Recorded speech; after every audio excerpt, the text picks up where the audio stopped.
আসন্ন জাতীয় সংসদ নির্বাচনে ঢাকা ৮ আসনে স্বতন্ত্র এমপি পদপ্রার্থী। আপনারা যারা আমাকে চেনেন বা আমার ব্যাপারে কিছুটা খোঁজ খবর রাখেন, দীর্ঘদিন ধরে বিভিন্ন পোস্টের কমেন্টে এবং আমাদের ইনবক্সে প্রচুর টেক্সট করেছেন অনেকেই চান ছোটবেলা থেকে এখন পর্যন্ত আমরা যেভাবে বেড়ে উঠেছি আমি এই গল্পটা শুনতে চান। বিভিন্ন শোতে পডকাস্টে কখনো কখনো আংশিক গল্প করার সুযোগ হয়েছে, কিন্তু যেহেতু এই গল্পটা বড়, জীবনের গল্প তো একটা শোতে বা একটা সিজনেও বলা খুব কঠিন।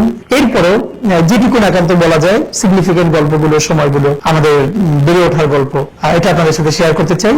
এটা খুব সিরিয়াস কোনো শো না, সেটা হচ্ছে খুবই গল্প ছলে জীবনে বিভিন্ন এলোমেলো গল্প করব, হয়তো সিকোয়েন্স মেনটেন করতে পারবো না। আমার ধারণা বেশ কিছু গল্পের ছোট ছোট সূত্র ধরে আপনাদের সাথে যখন রাস্তাঘাটে দেখা হবে বা অনেক বড় গল্পের সুযোগ হবে, তখন এই গল্পগুলোকে ধরে আমরা আরো লম্বা গল্প করবার সুযোগ পাবো এবং আপনাদেরও জীবনের গল্প শুনতে পাবো। কারণ ব্যক্তিগত পাঠক হিসেবে আমার লাইফের সব থেকে আমার পছন্দের জনরা হলো অটোবায়োগ্রাফি। যত মানুষ আছে, যত কবি, সাহিত্যিক, লেখক, তাদের অটোবায়োগ্রাফি পড়া আমার জন্য অত্যন্ত পছন্দের। সুতরাং আজকে আমি যে গল্পটা বলছি অটোবায়োগ্রাফির মতো করে, আশা করি আপনাদের ভালো লাগে। আমার জন্ম 1993 সালে ঝালকাঠি জেলার নলছিটিতে, যেটা বৃহত্তর বরিশালের অংশ।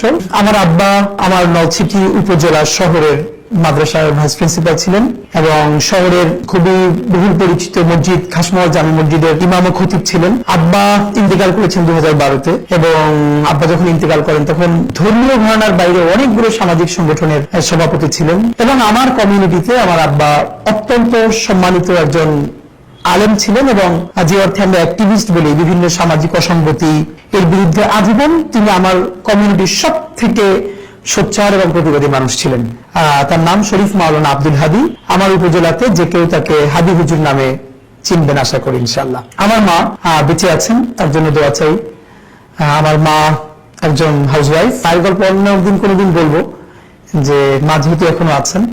আব্বার গল্প বেশি বলি এই জন্য বিভিন্ন জায়গায়, যে আব্বা নাই তো, যে যখন থাকে না তার অনুপস্থিতি বেশি টের পাওয়া যায়। এই জন্য হয়তো দেখবেন আমি কখনো সুযোগ পেলে আব্বার গল্প এই জন্য বলি, যে এছাড়া আমার ব্যক্তিগত জীবনে আব্বার ইম্প্যাক্ট ভীষণ ভীষণ প্রভাব আমার জীবনে, আমাদের ভাই বোনদের জীবনে।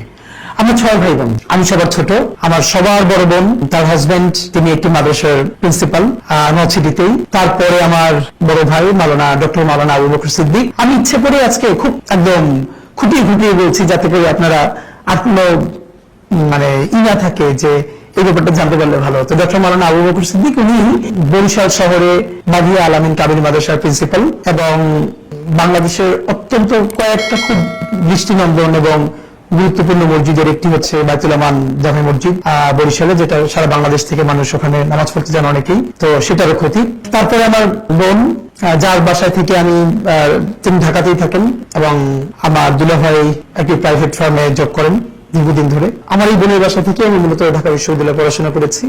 তারপরে আমার আরেকজন বোন, তিনি শিক্ষক, নলছিটিতেই থাকেন। তারপরে আমার আরেক ভাই, তিনি হচ্ছেন ইন্টারন্যাশনাল মেডিকেল ট্যুরিজম করেন, ঢাকাতেই থাকেন। এবং সর্বশেষে আমি। গল্প ছলে এই জন্য বলা যে আলহামদুলিল্লাহ আমার পরিবারে যদি এক কথা বলি, আমার পরিবারের আমরা 6 ভাই বোন, আমার আব্বা আম্মা, এর বাইরে আমার নানার কথা যদি বলি, তিনি পুরো বরিশালের একজন বিখ্যাত আলেমী দ্বীন ছিলেন।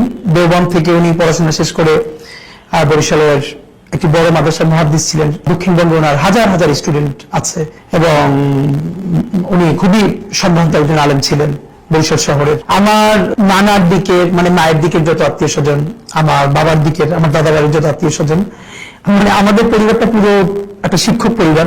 এই জন্য বলা যে আমার আমরা 6 ভাই বোন, আমার আব্বা, তারপরে আমার দুলাভাইয়েরা, এত ম্যাক্সিমামই টিচারের বাইরেও আমার চাচা, ফুপা, এদের প্রায় সবাই শিক্ষক।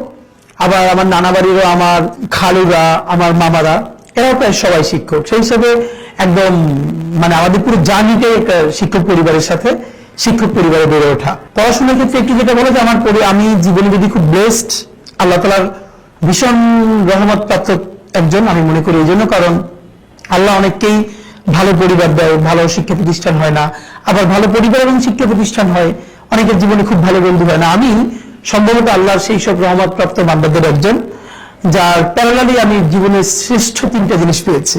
প্রথমত আমার পরিবার।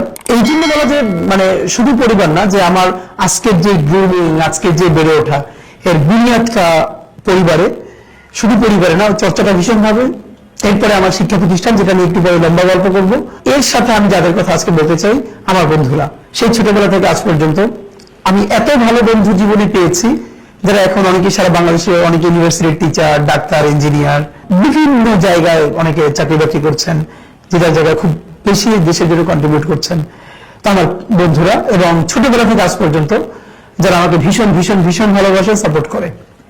তো যেটা আমার জীবনের সব থেকে বড় আনন্দের, আমরা বিশেষ করে ভাই বোন, আমরা 4 ভাই 6 ভাই বোনের মধ্যে 4 ভাই বোন হোস্টেলে থেকে পড়াশোনা করেছি।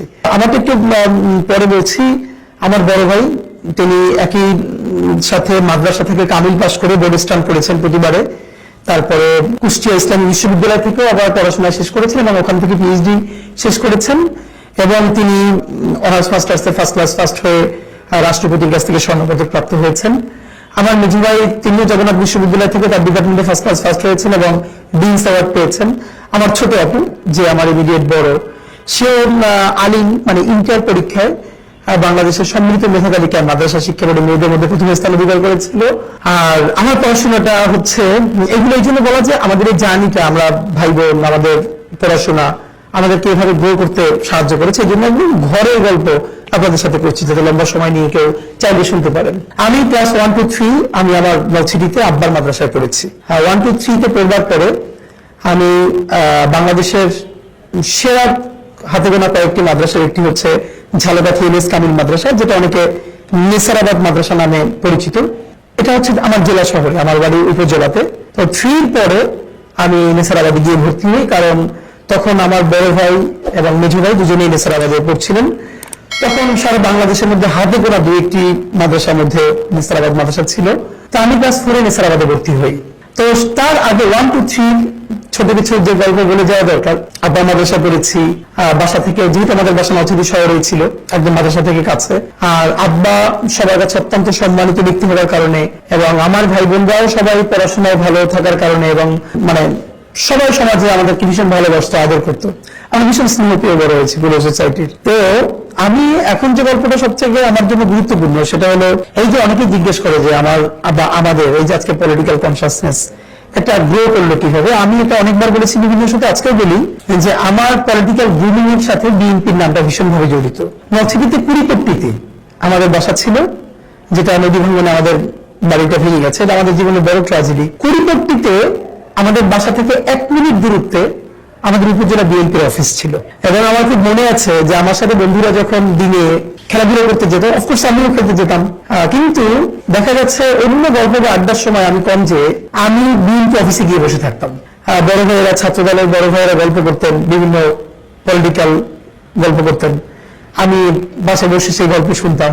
সুবিধা ছিল যেহেতু আব্বাকে সবাই খুব সম্মান করতো, আমাদের পরিবারের একটা আমাদের প্রতি সবাই ভালোবাসা ছিল। তা আমি গেলে সবাই পার্টি অফিসে আদর করতো, বসতে দিত। তো আজকে আমার খুব মনে পড়তেছে যে আমি তো প্রচুর চা খাই।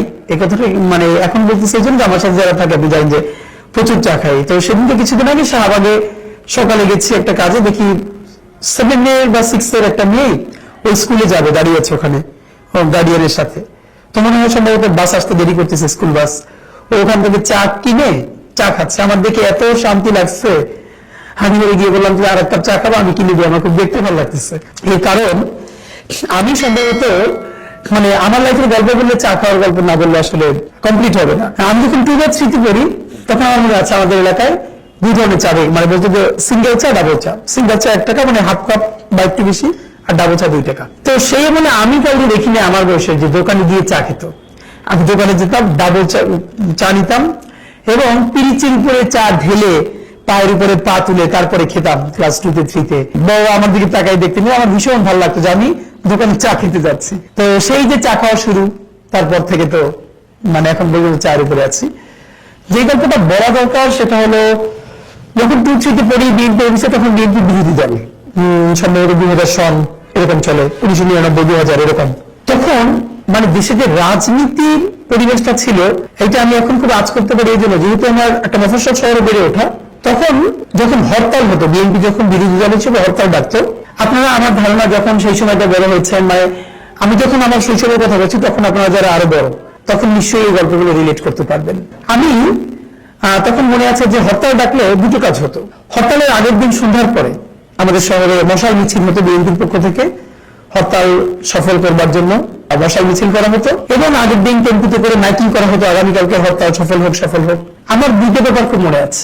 একটা হলো আগের দিন যখন মাইকিং করা হতো টেম্পুতে আগামীকালকে হরতাল সফল হোক সফল হোক, আমিও বড় ভাইদের সাথে টেম্পুতে উঠে যেতাম এবং আমি তাদের সাথে পাশে বসে মাঝে মধ্যে এরকম বলতাম। তখন আমাদের বলতো, যখন গ্রামের দিকে যেত যে তুমিও বলো, তখন আমি মনে আছে আমি ক্লাস 3-তে পড়ি, আমিও মাইকে বলতাম যে আগামীকালকে হরতাল সফল হোক সফল হোক। সন্ধ্যার পরে মশাল মিছিলটা আমার জীবনে ভীষণ ইম্প্যাক্ট ফেলছে। আপনারা জানেন যে আমরা যখন এই সময়টা বড় হয়েছি, মফস্বল শহরের নিয়ম ছিল বিকেলে যেথায় যাই খেলাধুলো করি, মাগরিবের আজানের সাথে সাথে বাসায় ফিরতে হবে। তো মশাল মিছিল যেদিন হবে আমার তো সেই মিছিলে থাকতেই হবে এবং দেখতে হবে, তো বাসায় ফেরা যাবে না এবং না ফিরলে তো অবশ্যই মার খেতে হবে। সেই মায়ের ঝুঁকি নিয়ে আমি বিএনপির অফিসে বসে থাকতাম। সন্ধ্যার পরে মশাল মিছিল শুরু হতো, সেই মশাল মিছিল করতাম, আবার লুকাই লুকাই করতে হতো, কারণ এর মধ্যে আব্বা বা বাসার অন্যরা দেখে ফেললে তো ধরে ফেলবে। তো মশাল মিছিল শেষে সবাই যখন বাসায় ফিরতো, আমি ফিরতাম না। এর কারণ হলো নছিপির চৌমাথা আছে, যেখানে মিছিলটা শেষ হয়ে সংক্ষিপ্ত একটা বক্তৃতা হতো, সেখানে খুব কম লোক থাকতো, 20-30 জন। ওইখানে আবার কয়েকজন সংক্ষিপ্ত বক্তৃতা করে প্রোগ্রামটা শেষ করতেন। আমার ভীষণ মনে আছে একজনের কথা, আমি অনেকবার বলেছি, তখনকার নলছিটি ছাত্র দলের সভাপতি তমিজ আলম মান্না ভাই। বক্তৃতা এবং স্লোগান যে একটা আর্ট হইতে পারে, এটা আমি জীবনে প্রথম মান্না ভাইকে দেখে আমার মনে হয়েছে। তখন আমি মনে হয় 2-3-তে পড়ি। মান্না ভাই যখন মিছিলের স্লোগান দিত, আমার মনে আছে আমি বাসায় এসে স্লোগান প্র্যাকটিস করতাম। বিশেষ করে সন্ধ্যার পরে মশাল মিছিলে পরে মান্না ভাই চৌরাতা যখন তিনি বক্তৃতা করবেন এইটা শোনার জন্য দাঁড়াই থাকতাম। এবং এখন আমি কানেক্ট করতে পারি যে এই যে বক্তৃতা আমার কাছে ভালো লাগে, সেটা আমার তখন থেকে বোঝা শুরু, কারণ আমার বয়সে তখন আমি কাউকে দেখি নাই বক্তৃতা শোনার জন্য দাঁড়ায় আছে। মান্না ভাই যে বক্তৃতা করতেন, এরপর রাত্রে বাসায় ফিরতাম। আমরা ফ্লাস্ক, আপনারা জানেন ফ্লাস্ক ভেঙে গেলে ফ্লাস্কের উপরে যে মানে কি বলবো যে খুশাটা আছে, এইটা মুখের দ্বারা ধরে কথা বললে অনেক শব্দ হয়, মাইকের মতো কাছাকাছি। আমার মনে আছে যে আমি বাসায় ফিরে সেই মিছিল, স্লোগান, বক্তৃতা এগুলো প্র্যাকটিস করতাম। পরের দিন যখন হরতালের পিকেটিং শুরু হতো, আমাদের বাসার সামনে তো শুরু হতো যে বিএনপির সামনে, তারা হাঁটতো রাস্তায়, তো আমিও তাদের সাথে বের হতাম। তো এই গল্পটা আপনাদেরকে এই জন্য বলা যে এই যে মিছিল, মিটিং, স্লোগান, মশাল মিছিল আমার বাসার পাশে বিএনপি অফিস হওয়ার ফলে আমাকে ভীষণ আন্দোলিত করেছিল। এবং এমনভাবে আন্দোলিত করেছিল, আমি যখন সম্ভবত ক্লাস 4 বা 5-এ পড়ি, তখন 2001-এর জাতীয় নির্বাচন, যে নির্বাচনের মধ্যে দিয়ে বিএনপি 4 দলীয় জোট ক্ষমতায় আসে। তখন আমি সব থেকে খুবই অ্যাক্টিভিস্ট, এলাকায় বন্ধু বান্ধবদেরকে নিয়ে প্রচুর ধানের শীষের মিছিল দেই। আমাদের ওখানে তখন বিএনপির পক্ষ থেকে নির্বাচন করলেন ইসরাত জাহান ইলেন ভুট্টো, ইসরাত সুলতান ইলেন ভুট্টো।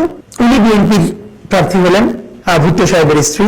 এবং উনি যখন নলছিটিতে এরকম একটা সভা করলেন, তো যেহেতু আমার এলাকার সবাই জানে যে আমি এইরকম মিছিল দেই, বক্তৃতা করি, তো আমি সেই সমাবেশে গেছি। কে যেন বলে উঠলো যে হাদিউদ্দিনের ছেলে, ওরে স্টেজে উঠে দাও, ও বলবে। এবং সবাই আমার ধরে উঠে দিল। ছোটবেলা থেকে আমার মধ্যে ভয় জিনিসটা ছিল না, এবং আমি বিএনপি ধানের শীষের জন্য একটা বড় বক্তৃতা করে ফেললাম। দিতে ব্যাপার ছিল, হাদিউদ্দিন ছিল, এই জন্য সবাই তার নিতে ভালোবাসতো। তো আমার মনে আছে যে ইলেন ভুট্টো খুশি হয়ে আমাকে, টাকার পরিমাণ মনে নাই কিন্তু একটা ভালো অঙ্কের টাকাও দিচ্ছিলেন স্টেজে বসে, এবং সেটা নিয়ে বন্ধু বান্ধবদেরকে নিয়ে আবার মিছিল করে করে বাসায় ফিরে আসছি। তো এই মিছিল, মিটিংটা, স্লোগান ছোটবেলা থেকে আমাদের জানিয়েছে। আমার উপজেলা যারা আমাকে চেনে তারা সবাই এই গল্পগুলো জানে, আমাকে রিলেট করতে পারবেন নিশ্চয়ই। এরপর